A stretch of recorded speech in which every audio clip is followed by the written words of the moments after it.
Hi అండి అందరికీ. దసరా హాలిడేస్లో మేము కర్ణాటక ట్రిప్ వెళ్ళాము. అన్‌ప్లాన్డ్ అనమాట. వెళ్దామా వద్దా అనుకుంటూ ఇంకా స్టార్ట్ అయిపోయాము ఇలా కార్‌లో. అన్నయ్య వాళ్ళ ఫ్యామిలీ అండ్ మేము అనమాట. ప్లాన్ అంటూ ఏమీ లేదు, ఇక్కడికి వెళ్ళాలి అలా ఏం లేదనమాట. జస్ట్ ఇలా చూసుకుంటూ వెళ్తూ ఉంటే ఓపిక ఉన్నంత వరకు తిరగడం లేదా రిటర్న్ అయిపోవడం అనుకున్నాము. టోటల్ మా ప్లాన్ అయితే 7 days ట్రిప్ అనుకున్నాము. అది ఎక్కడ ఏంటి అనేది నేను 1 by 1 పోస్ట్ చేస్తూ ఉంటాను, తప్పకుండా చూడండి. చాలా రోజులు అయింది దసరా హాలిడేస్ అయిపోయి కూడా, బట్ నేను కొంచెం బిజీగా ఉండడం వల్ల వేరే వీడియోస్ ఎడిటింగ్ చేసి పెట్టడం వల్ల ఇవైతే కొంచెం లేట్ అయ్యాయి. ఇంక నుంచి డైలీ మన ఛానల్లో ఈ అప్డేట్స్ అయితే వస్తాయి అన్నమాట. తప్పకుండా చూడండి, చాలా ఫన్ ఉంటుంది, యూస్ఫుల్ ఉంటుంది.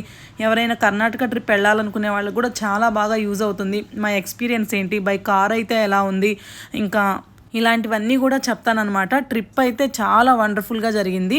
సో అందుకే అన్నీ చూసి నిదానంగా స్లోగా అప్డేట్ చేద్దాము అన్నట్టు వెయిట్ చేశాను అనమాట. చాలా బాగుంది, బ్యూటిఫుల్ ట్రిప్ అనమాట.